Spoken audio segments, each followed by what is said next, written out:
Greetings, ladies and gentlemen. Yeah, this is Rock and Roll Spot Convention with my weekly TV, comic book live stream. Got the decent sized haul. Let's start off with Infinity Wars number 3. Things pick up with Gamora having, well, managed to take control of all 6 Infinity Stones and holding Loki at sword point.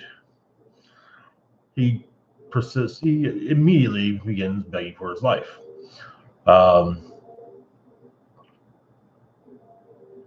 Floa, who's chronicling what happens,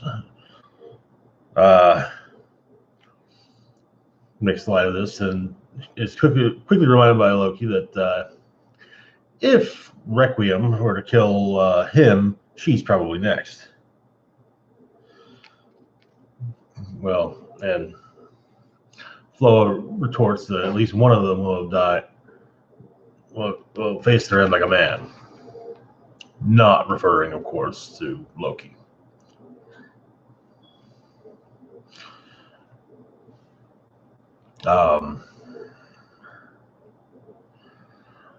He manages to stop Requiem. Loki manages to stop Requiem from killing him by explaining that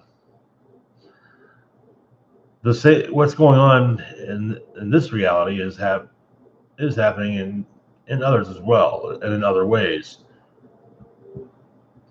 and that the heroes managed to get the stones back. He's seen it.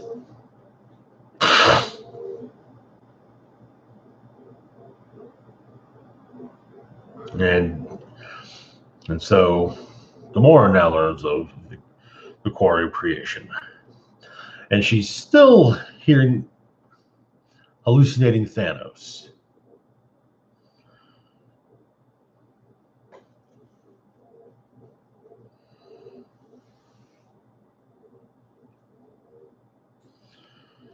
And by striking at the hallucination in front of Loki and Floa, Loki kind of thinks that maybe it is an unseen puppet master pulling her strings. Floa, of course, as well, everyone's having their troubles. But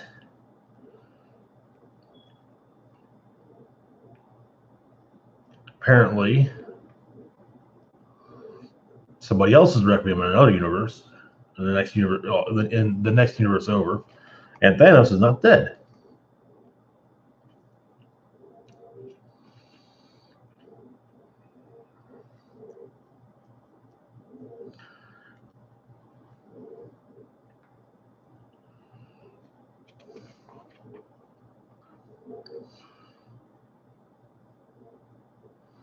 Turns out that this has all been happening within the blink of an instant, that as Gamora has frozen time, and she releases it. She then tells all the heroes present to enter the Soul Gem and face judgment, and the strong will be remade. Though it actually looks like this this is a nice little moment with Moon Knight and Spider-Man, with Moon Knight but he picked a Babbo into space and asked him what he missed. And Spider-Man explains that Gamora is the hero of the family business, and well, Moon Knight does not know who Gamora is. Wonder knows what Gamora is, or where Gamora is, though. And just wonder if this is punch over eye punch in a second. And so she begins remaking the heroes, combining both Cap and Doctor Strange first.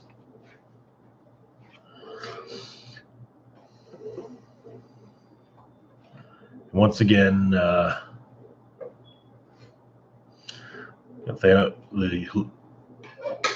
commentary of the Thanos hallucination. He saw the universe as too big. It needed to be tamed, pruned back. However, he speculated. This is not always the end of a story. And he tells Gamora that he thinks she's playing this very smart.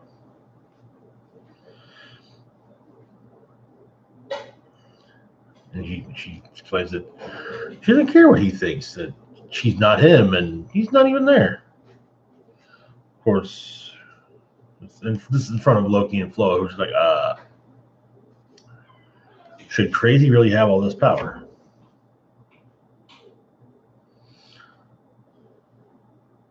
She explains that she is folding the universe in half. The soul gem is just a door. And so, we get Warp World. Years ago.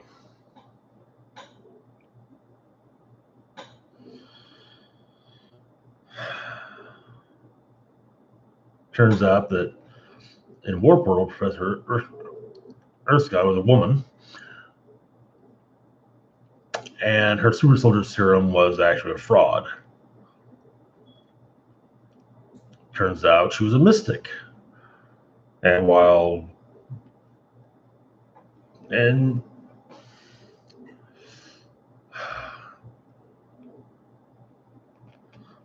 so she took Private Stephen Rogers and turned him into the Soldier Supreme.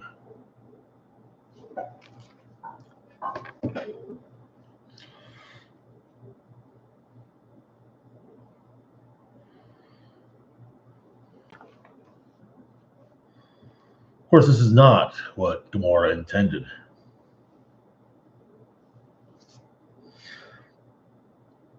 When the hallucination of Thanos once again offers some advice, Gamora tells him to shut up, as his attempts to wield the Infinity Stones were a string of blunders capped by his death.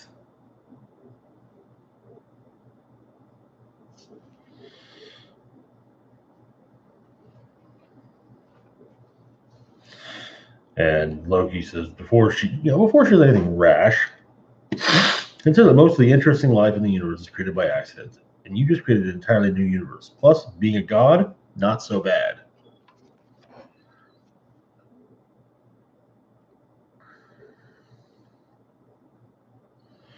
He asks to accompany her to the core of creation.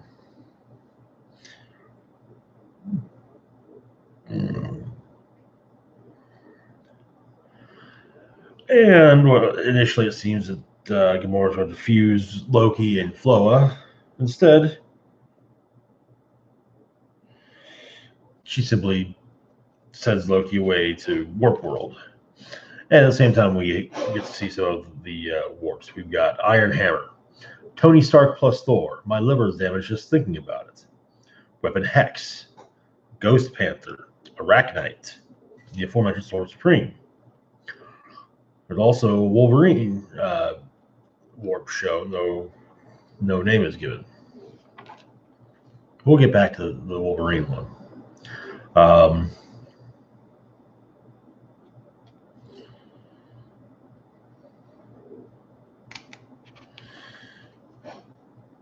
But yes, she explains that Flo may accompany her as Flo is chronicling what happens.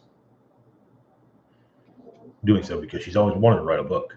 However, Loki will not and is sent away. He lands seemingly in New York. Asks someone where the X-Men are. It's probably told to get a job. And someone stops by a cobweb-covered newspaper machine and then vanishes. In the God Quarry, Floa and Gamora, Requiem, observe all the dead gods.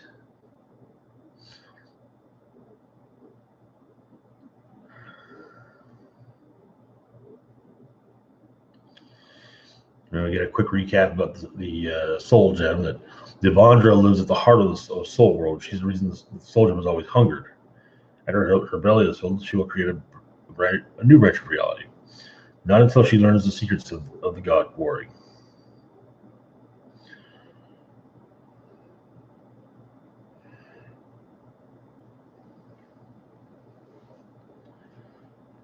And she notices that there's a floor that she can't see into. But there should not be any impediment to her sight. So she begins to dig. And when Fuller slightly protests, saying that there's a million millennia of dead gods under their feet. Requiem simply says they have nothing but time. Meanwhile, at a stately mansion, Loki has arrived and is promptly met by evil little dead Dupepool. Yes, it's Dupe mixed with Deadpool with 0% pants. And so Loki arrives at the door, and well, we don't get a name, but I feel dirty just saying this. Wolverine mixed with Emma Frost.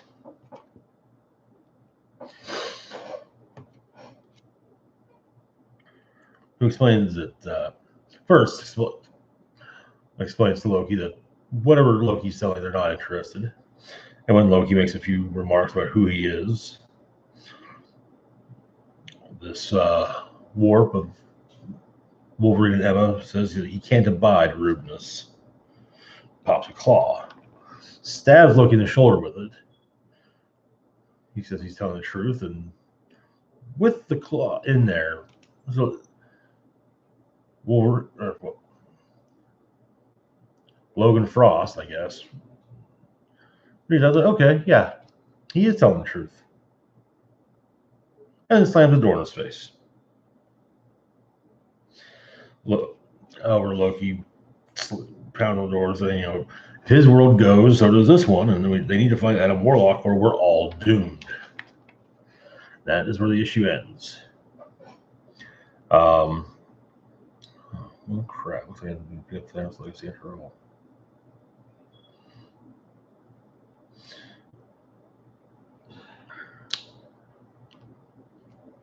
All right, it's coming this month for Infinity Wars. We've still got Iron Hammer #1 and Soldier Supreme #1, chronicling the adventures of, well, Infinity Warp's Iron Hammer and Soldier Supreme. Next month, there's also Arachnite and Weapon Hex. Then there's also apparently Sleepwalker's going to get involved, which that's kind of cool because we haven't seen Sleepwalker in a while. Sleepwalker being a creation from the 90s that really just kind of fizzled out and appears whenever they need someone to, appear, or whatever they need him to. Anyways, next up on the list is X-Men Blue #35, getting close to the end of the series. Anyway, the issue begins. What happens in the issue is actually quite simple. Beast, Jean Grey, Angel, and Iceman talk with their older selves. And the talks go varyingly.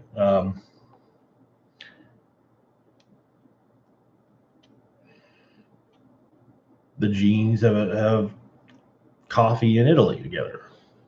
And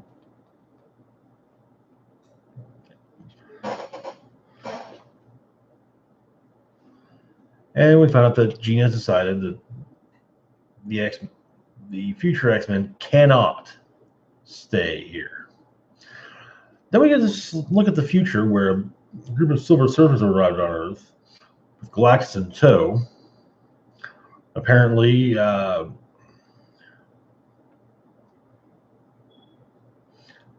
Phoenix punched Galactus once, and or will punch Galactus once, and because of this, Galactus intends to consume the Earth, starting with her.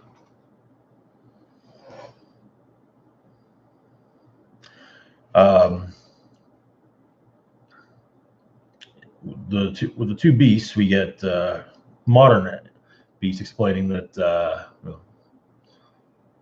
what he did with bringing the young X-Men in the future was wrong. He thought maybe he could fix these. He was afraid, and it was unfair to do him to do what he did. And he, it's a character flaw. He gets these ideas in his head. He doesn't think of how they might impact others. And Beast kind of looks at his younger self, the younger version of himself, and says, "No wonder you hate me most of all." And first, younger Beast, I don't know, but I'm like, yeah.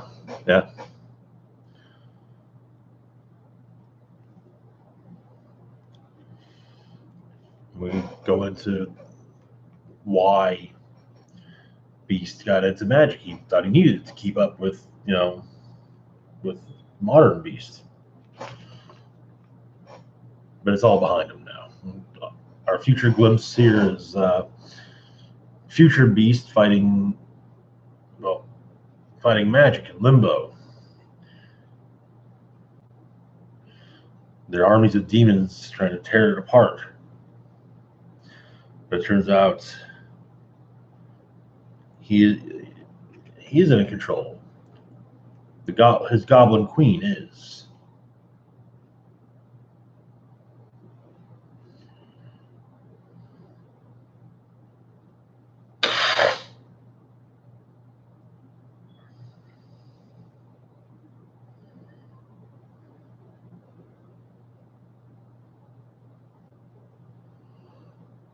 And he explains they kind of want to figure out a way to go back and undo what the last few years had done to.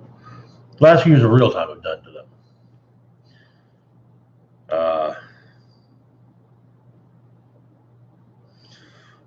Jean's powers, Angel's powers, apparently Bobby might not let on, but going back as he is now is the cruelest to him. We cut to Iceman and Iceman playing pool and talk about boys and making ice puns. Because, well, that's Bobby Drake. You make ice puns. Now, I gotta say, this is probably the one future vignette that's hopeful. Bobby walking along with the guy. The world's covered in snow and ice. They're about to, and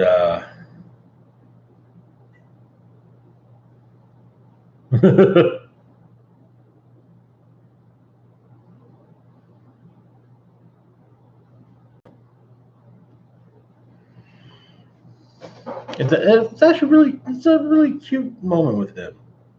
And back to them playing pool, and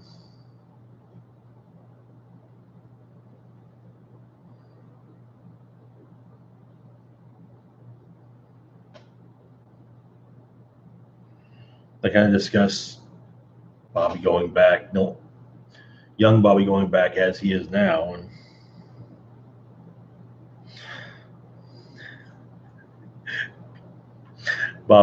older Bobby does reassure him that, you're going to end up awesome.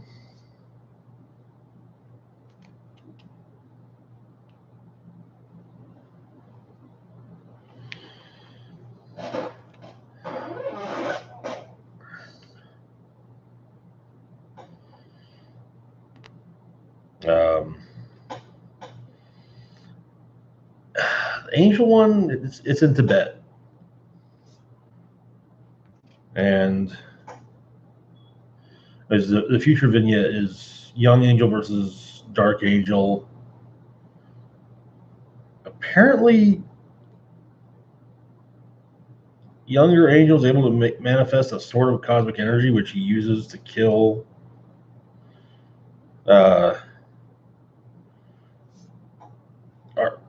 Dark Angel. And then Apocalypse appears and says that so it is done. Death has died, and a new death has been chosen. It turns out that the place they're going to, the monastery they're going to in Tibet, is Zorn's old monastery. These are, and it's full of what are referred to as sleepers. They were in Zorn's care. This harkens back to an arc in the last Uncanny X-Men story where there were some mutants who were paying a company to put them in cryostasis. Thing is, the company was using them as weapons. Kind of we'll use this handful of, maybe just that one over there. Yeah, we'll use them for this horrible thing we're going to do. And so they were left in care of Zorn. Well, Zorn died.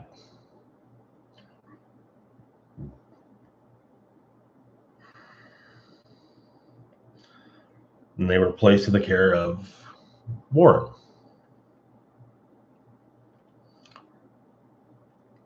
Which means technically they're in young Warren's care.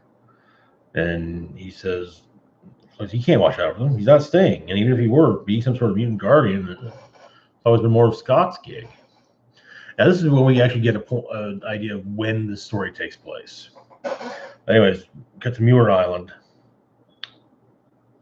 Cyclops has been flown there by Bloodstorm, so it's obviously happens before the events of Extermination.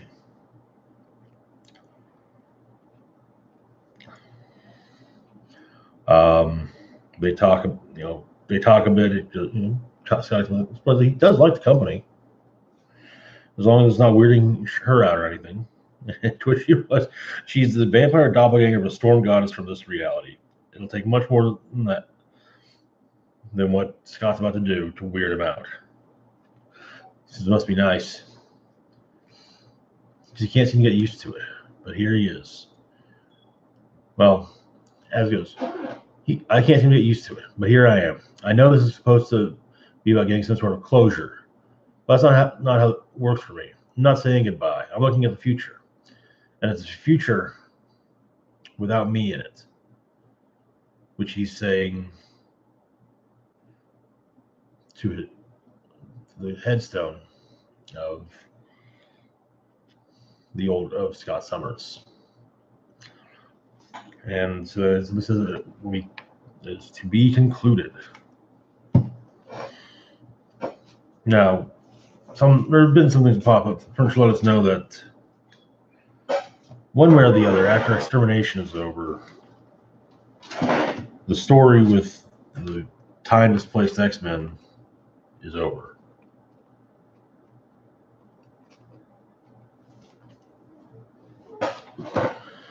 All right, moving on to Iceman #1 with a cold pun right there on the cover. Really, guys? Really? Anyway, so starts off Iceman saving people from a fire in Hell's Kitchen. We also get a brief little history of Hell's Kitchen. Was a time when darkness devoured these sidewalks and the air rang with gunshots and the violent cries of hapless victims. Whatever hapless means. A man in red devoted his life to protecting the streets. Now it's where lonely gay guys go to strike out to fuel sad boy vibes. Anyways, so Iceman saves a woman, stops a bigot from setting him on fire, and he explains that he's a catch. He hates when people say that, but he's cute and smart enough to know that with the guy, as 4 minutes before hypothermia sets in, when it was any girls, it wasn't so hard. Now, it's not really. He's apparently not really translating. We get it. Some brief glimpse of where he made an ice slipper for a guy at a club, and I believe he dropped this on the dance floor. Like what?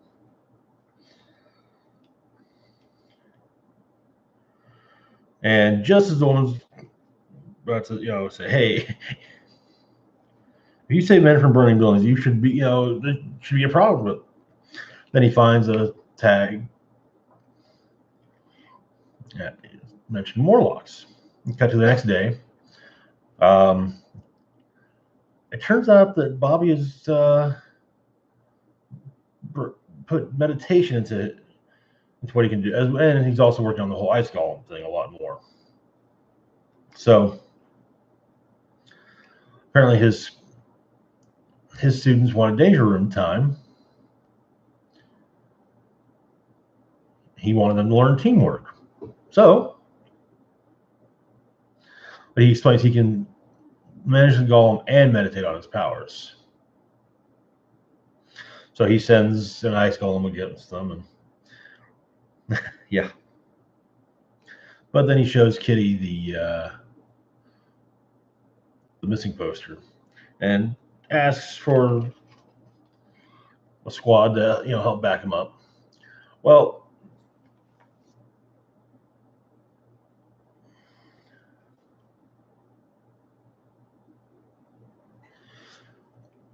initially, Kitty says she'll coordinate with Storm, Nightcrawler, Bishop, and Psylocke to go in with them. Just Bishop's available. Apparently, he texts Kitty, and it turns out that Jean needed everyone else, so because Cerebro's under attack. So you go into the tunnels, and they find a Morlock duking out with a couple of other mutants.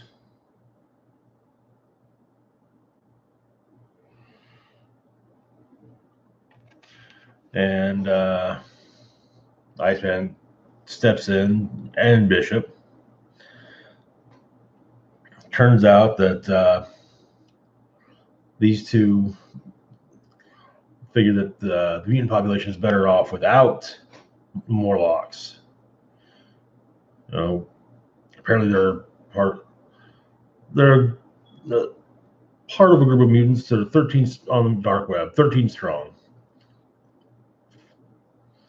And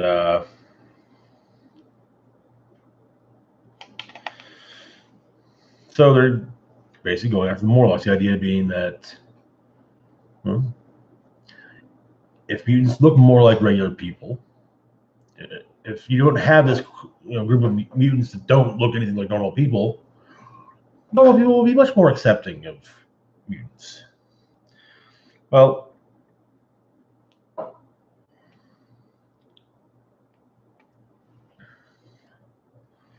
they managed to flush them all out. During the fight, of course, a fight happens, and during it, one of these new marauders, I guess, gets away, and so they're going to. Iceman says that he's going to get the X-Men to devote more resources to what's going on. And they've got their backs, and they're not going to be fair with their neighbors anymore.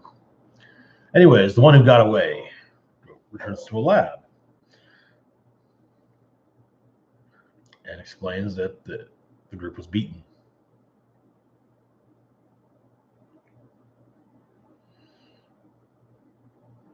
And there should have been plenty of them to do the trick and bring bodies. The X-Men, however, joined in. So they weren't expecting this. Somehow Iceman and Bishop found us out and organized an attack. And then, explains that the Morlocks had an entire army of Icemen on their side. This makes the person he's talking to perk up as Mr. Sinister. Now, taking notice, Iceman can make an army all on his own. Fascinating. Anyways, at the Xavier Institute,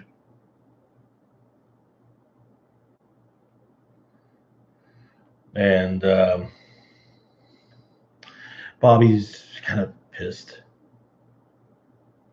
But Bishop kind of calms him down a bit, and we had a quick kind of cameo of Jubilee, who explains that Bobby's got a visitor, but Jubilee can't remember who it is.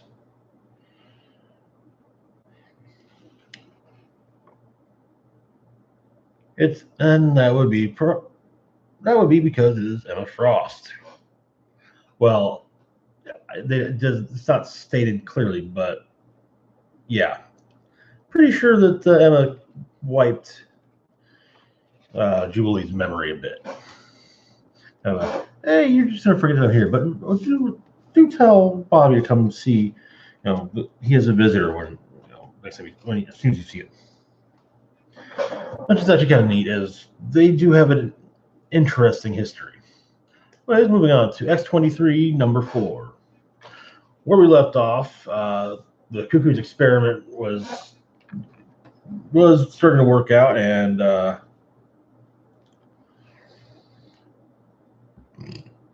they were planning to move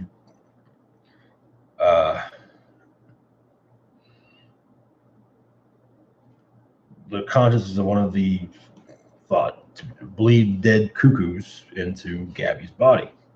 So anyway, we open up with this odd. We interrupted the regularly scheduled internal monologue to bring you the story of the Stepford Cuckoos.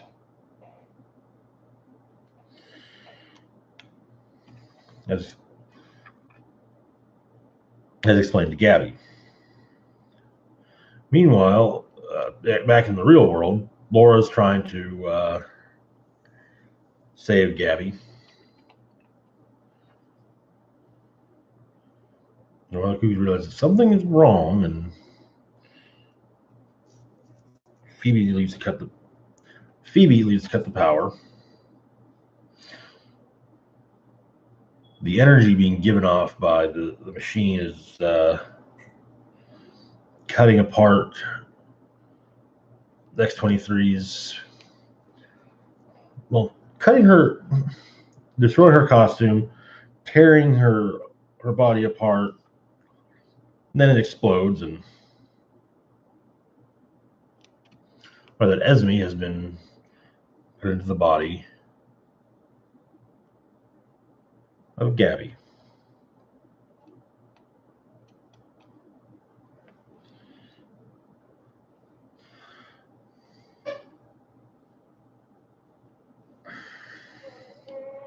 Meanwhile, and of course, Laura's not happy with the result.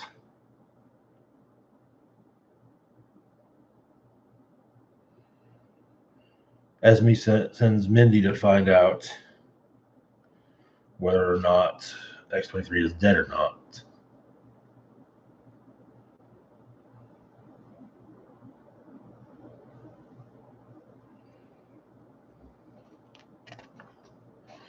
Apparently, Esme is thinking about what makes the Cuckoos weak and what makes them strong.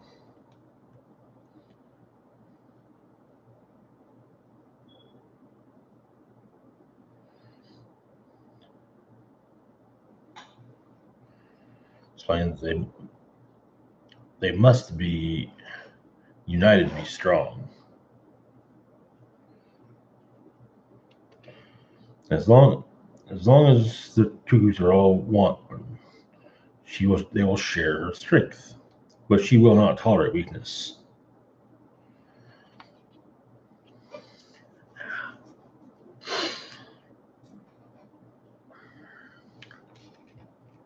Turns out that Mindy has some doubts about everything, and she's trying to get X-23 to help her by showing her the Stepford Cuckoo's story as a Brady Bunch ripoff.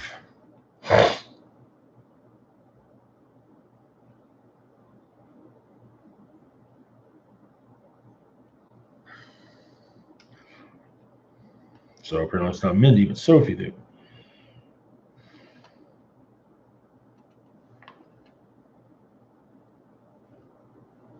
Apparently, Sophie is in X-23's head. And X-23 says that Sophie's in her head, and the Cuckoos are going to help her save her sister.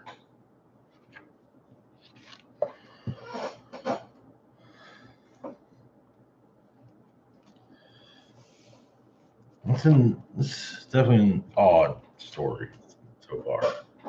The Cuckoos have always been an odd character group.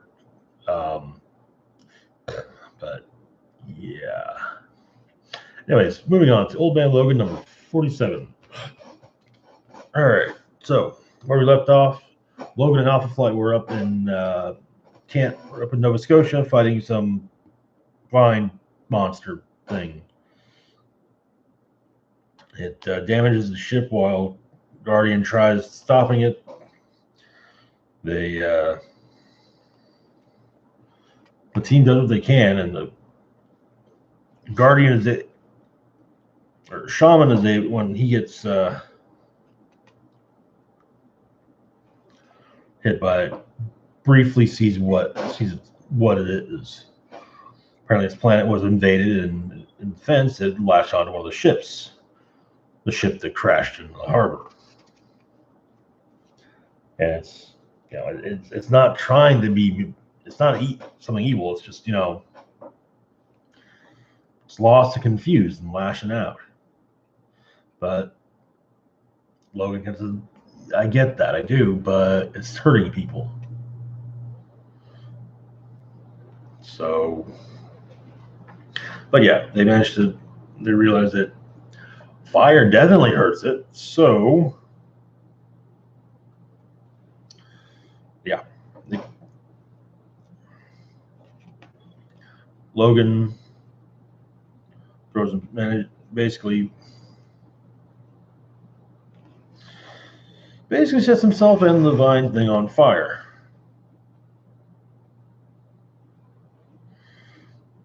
Or cause it to explode, I should say. And Logan gets good and toasty in the explosion, but he gets better because Logan.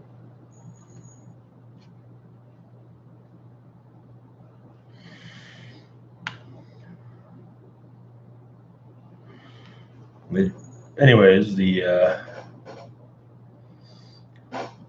Puck and Logan share some whiskey, and it turns out that Puck was asked to keep an eye on someone for Logan. Puck's found him and wants to go with Logan to help him. Logan basically says, "No, this is what I got to do. This is what I got to do on my own." And so Logan gets dropped off by where his bike was, and that's that. We'll find out who it was that Logan asked Puck to keep an eye out for next issue. 2 weeks. Next up, we got Domino number 6.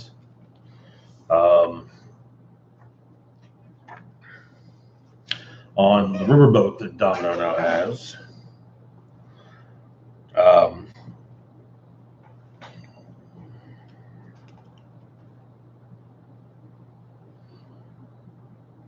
I can't remember the guy's name.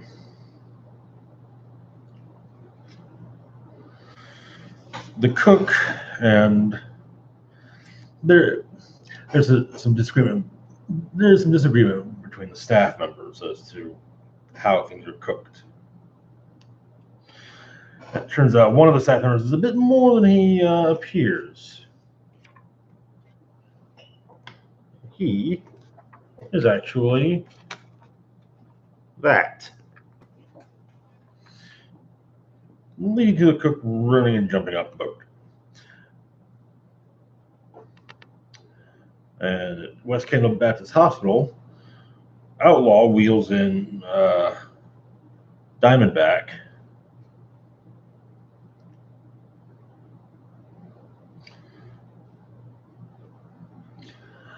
And one of the ER doctors makes basically says that they shouldn't have to work on any muties. God knows what diseases they carry.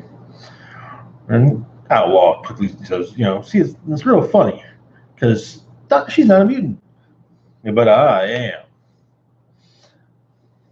And so,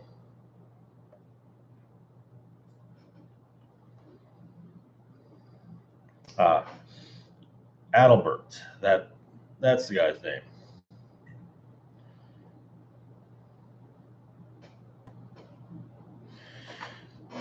And well, he does kind of, he knows where to find Domino. Meanwhile, in downtown Hong Kong, her and Shang-Chi are riding down the street on a motorcycle. They arrive at they stop, they get some street food, and then continue on to a park. And Shang-Chi says that maybe she can control her power better than she knows. She bites him, and she's eating the food that they got. But she bites something hard breaks off, or comes off it, and it's a broken domino. And that's when Topaz returns. Pissed as hell.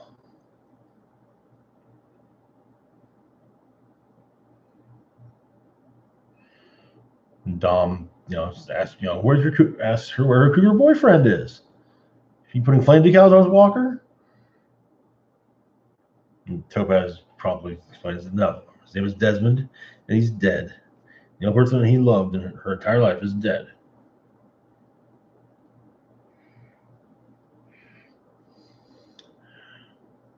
From Outlaw hitting him, destroying his face and mind as he was teleporting them away. His last words were to her being that she was sorry, or he was sorry. Domino tries to apologize and say, "Hey, I've lost friends too. I lost who I care about too. Can we put all this behind us?" But Topaz just wants to fucking myrtleize her.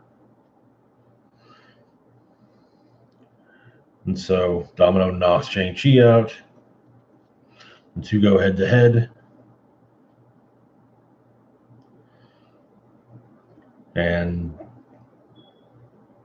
then she realizes just what it is, that she understands the lessons of Shang-Chi.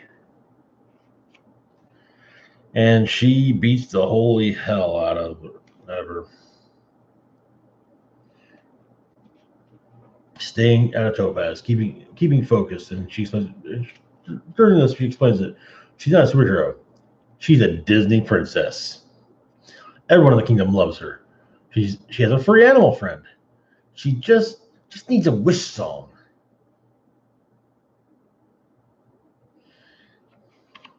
And then the Quinn Jort gets crashed on top of Topaz. Domino goes and hugs Outlaw and Diamondback, and borrows Outlaw's guns for a moment.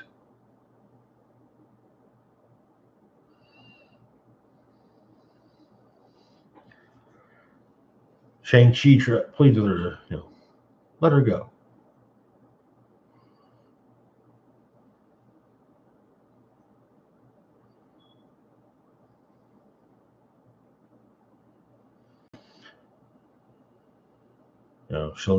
She explains to Shang-Chi that Topaz will never stop. She'll be that goblin, that damn thing that never lets her go. And it's the people she loves who will pay. So she unloads Outlaw's revolvers into Topaz's face. Screams to the sky. Yeah.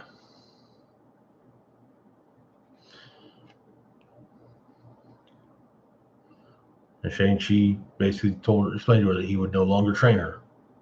She was no longer welcome. turns out that their hold with Albert was that Adalbert knew that Prototype, Desmond, had planned to track her under Domino's skin all along. And that was how they were tracked down.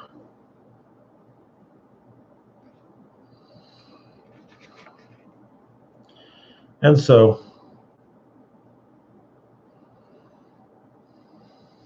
they have themselves, the posse has themselves a little bit of a moment on the boat, and that's how things end. And that's where the issue ends, actually. In a couple of weeks, we'll have Domino Annual Numero Uno. Also Domino related this month is a What If, an X-Men What If. I'm just saying it's a weird one. So yeah, I'm probably going to be skipping that one. Actually, I'll probably be skipping all of this year's What Ifs. Okay, maybe not the Peter Parker as the Punisher one. That looks kind of cool. If for nothing else, the visual of the old Punisher cover with Frank jumping back, holding a pair of guns. This time it's Spider-Man doing the same, firing, having wrist shooters. It's like, wait, did Peter Parker study your Floyd Lawton? Because Deadshot. So anyways, moving on to Exiles number 8. Where we left off, the Watchers had taken the Exiles into custody for as well as the Unseen for crimes against the timeline. So we had a look at Blink's past up to the very beginning of her run with the Exiles. Their powers are being dampened, and yeah. So their pasts are explained. Nocturne's like, no, I'm not playing. Like I don't care. Then comes Valkyrie, who hers is explained, and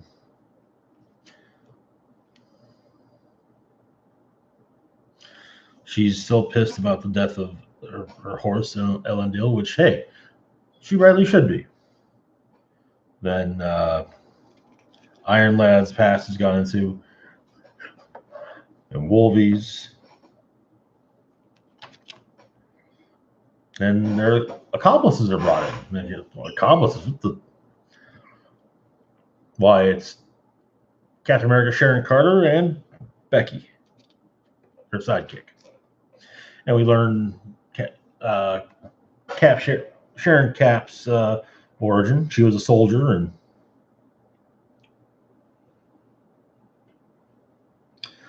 she met this kind, brave man named Steve Rogers, who quietly volunteered for the Super Soldier program and was killed by a Nazi assassin. So, as well as Dr. Erskine. So she had herself shot up with the Super Soldier Serum and became Captain Peggy Carter, or Captain America Peggy Carter. Then we get Becky's intro, which is fairly similar to Bucky's. Peggy convinced her to, punch the Nazis instead of the Bushwick boys. Finally, the King, T'Challa, from the Old West version of T'Challa. We get his backstory, which already knew. Prince of Wakanda. Magneto killed Wakandan king and to steal the vibranium of the country, and then T'Challa tracked him down and then eventually killed him. Anyway, turns out that Nocturne's got a hex bolt. Maybe they can't block the fact that things that alter possibility, or things that alter possibility. which is great because they've been found guilty and well, it's been decreed that yeah, they're gonna die. So they get free, they get repowered.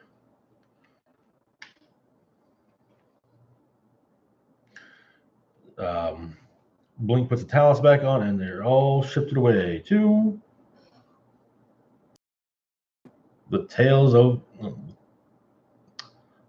to Middle East, Earth, Middle East, the time of well, Aladdin,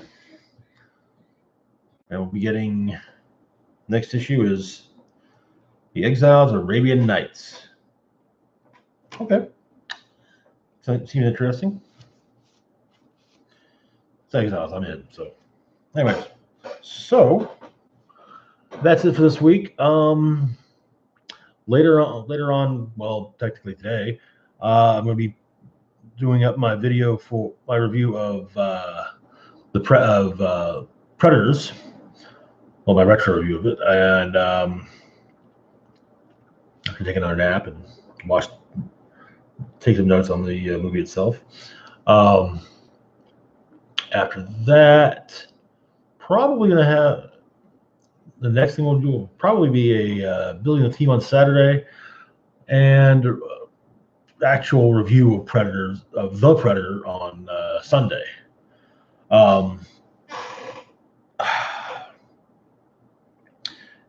Anywho, that's all I got for now. As always, feel free to like, share, and subscribe, and links to social media and Patreon are in the description box down below. This is Rock Roll Spock signing off, saying live long and rock hard.